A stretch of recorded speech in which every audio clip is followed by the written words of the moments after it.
Welcome fellow hunters, I just want to make a discussion video about the sword and shield changes that have been made in Monster Hunter World, as far as what I've experienced in the beta.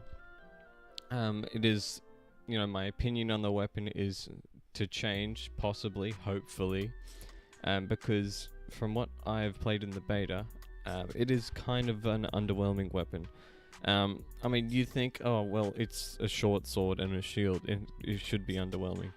Well, if you're an experienced player, you should expect every weapon to perform well or evenly as others. There's always going to be top tier weapons and there's always going to be bottom tier weapons, and it seems that, Hunting Horn and Sword and Shield are probably the bottom tier ones, unfortunately. They should be more buffed, I reckon. So let's just talk about it, what has happened in the beta. So Sword and Shield is going to be my main for Monster Hunter World. So I'm not saying I dislike or I'm not shitting on the Sword and Shield, although yeah, I'm kind of shitting on the Sword and Shield because it's just turned into a shitty weapon, to be honest. So we got Sword and Shield, the combos have sort of changed. So you got your dash attack, that was actually quite well in Monster Hunter 4 to Generations. If you've played those games, of course. I'm going to be doing a lot of comparisons, so if you're unaware of the previous titles, I don't know, you should probably refer to some speedruns or something just to see how well Sword and Shield was in Monster Hunter Generations / Double Cross compared to Monster Hunter World.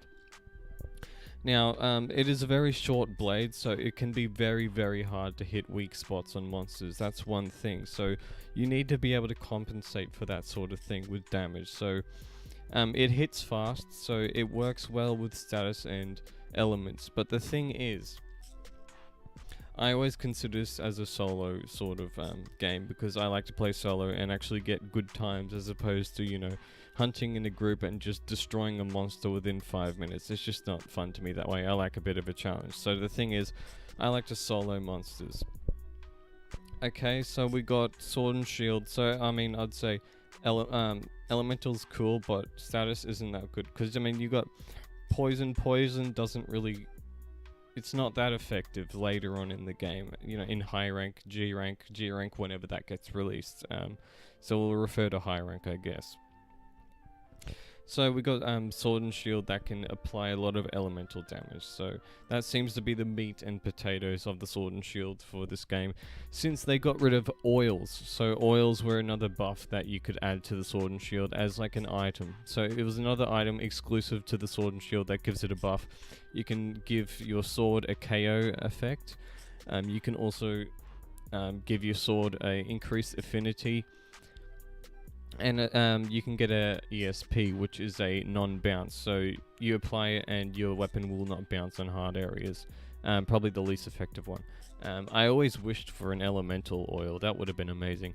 But anyway, they got rid of oils, so one of the things that made Sword and Shield really good.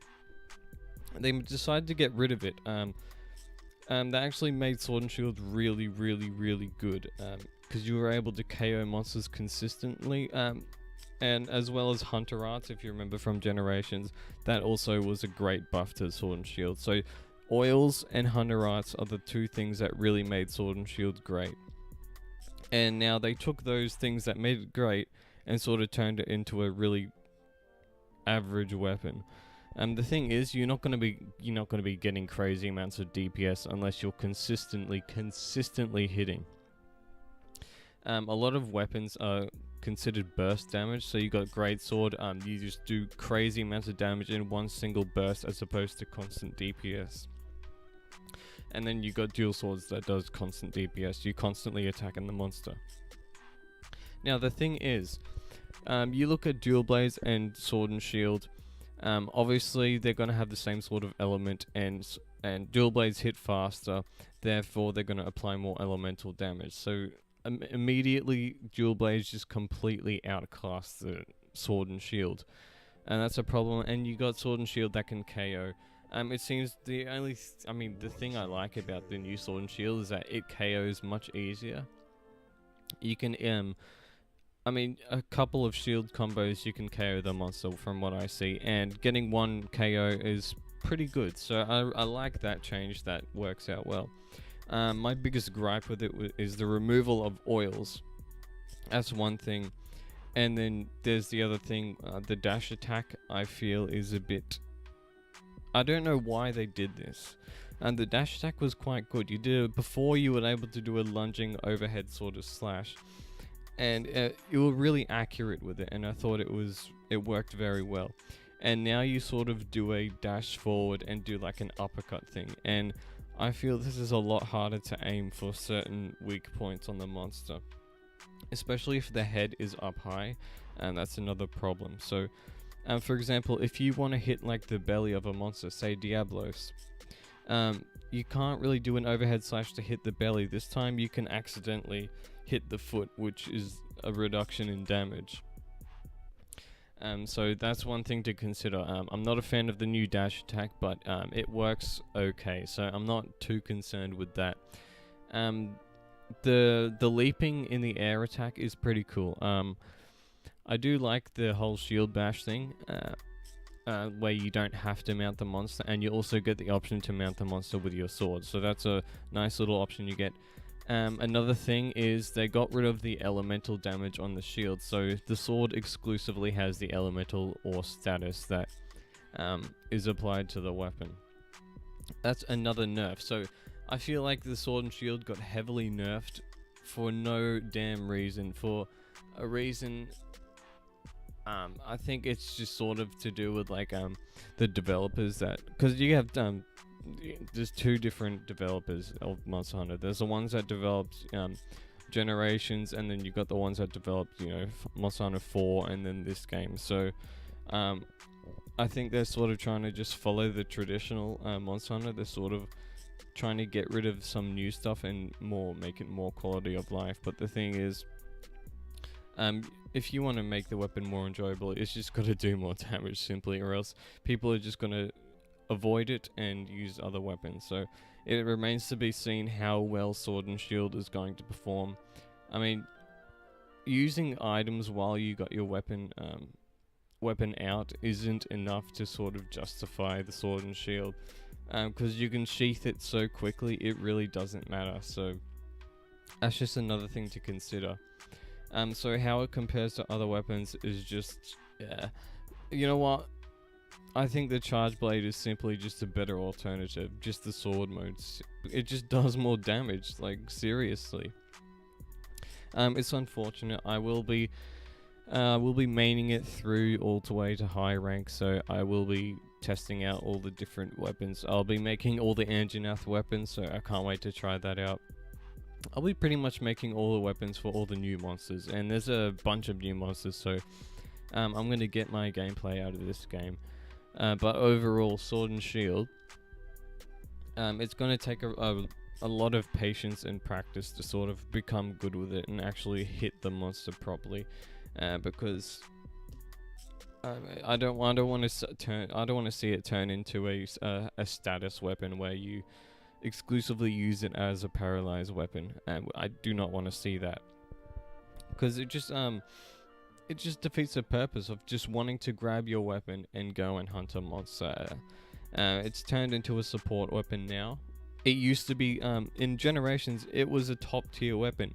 You go check out the speedruns solos with Sword and Shield in Monster Hunter Generations. You see people clearing monsters faster than almost any other weapon. And it's amazing what they have done to the Sword and Shield. They made it absolutely great, and they took away everything that made it great. So yep, this video is pretty much me shitting on the new Sword and Shield. It should not have been nerfed like this. Not that it was nerfed in the first place, because you got different developers with Monster Hunter. But the thing is, they should have really thought about it, yeah? So who knows, there could be a new update later on in the series where they allow sword oils to be applied to your weapon. But I think the PlayStation is a lot more update friendly, so they might be able to add more updates in terms of adding buffs to weapons, which I think is a welcome addition if they go for that route. So anyway, everyone try out the Sword and Shield, because I want people to sort of recognize this weapon as a good weapon. So yeah, anyway, we'll have to see how it goes, and I can't wait to try it in the full game and make as many sword and shields as possible, and try every other weapon, of course, because as a Monster Hunter veteran, I like to play every type of weapon. So anyway, if you want any more Monster Hunter videos, I will be uploading a lot more Monster Hunter World content, so make sure you stay tuned. I don't know how that's going to go. I don't know what type of videos I'm going to do for it, but there will be videos nonetheless. So subscribe, follow me on Twitter for other Nintendo as well. I do a lot of Nintendo content in the gaming industry stuff as well. So if you like that sort of stuff, go ahead and subscribe, follow me on Twitter, and I'll catch you in another video if you want. So see you.